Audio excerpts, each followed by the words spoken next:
So in Steps to Christ chapter 2, the sentence that stood out to me was, "With joy and gratitude, he saw revealed a way by which he, a sinner, could be restored to communion with God." This stood out to me because as people, we sin every day, and because God loves us and we love him, he forgives us. And it kind of reminded me of the story with Jonah and how he told the Ninevites that they have to change their ways, otherwise they'll be destroyed. And they did turn their ways, and God forgave them.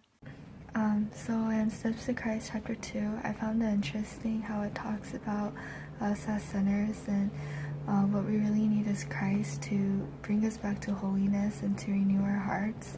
I found it amazing how God's love and mercy is so greatly shown to us that he gives us so many chances to be able to restore our communion with him.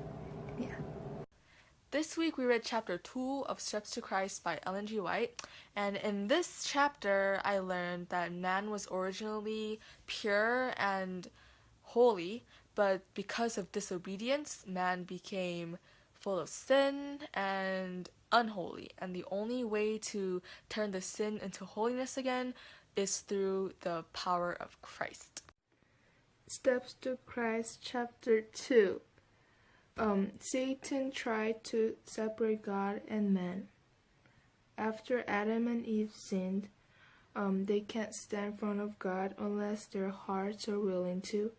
However, after I read this chapter, I learned that only Christ can change us from sin to stand again in front of God.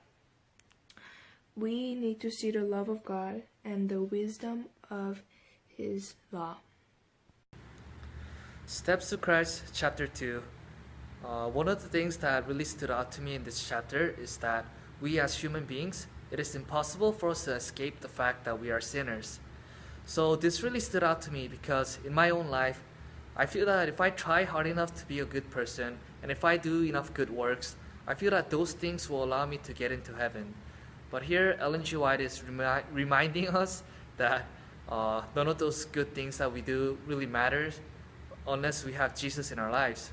I think it's very important for us to remember that being a Christian is not about being a good person, but it's all about having Jesus in our lives. For a majority of chapter 2 of Steps to Christ, Ellen G. White talks about how people or sinners try to hide away from God even though they know he's omnipresent because they're embarrassed.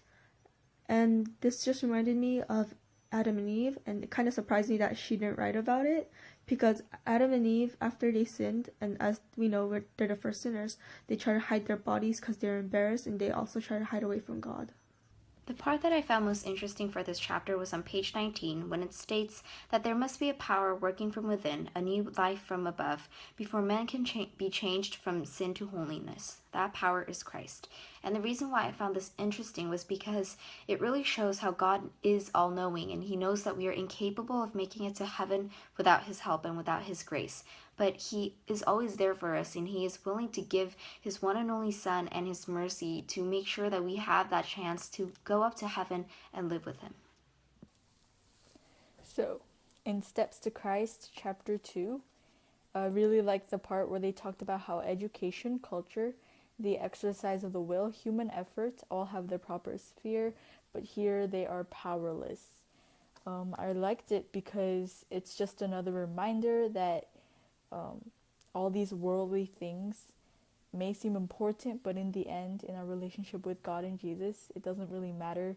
And what really matters is the faith that we have and the love that we have. So,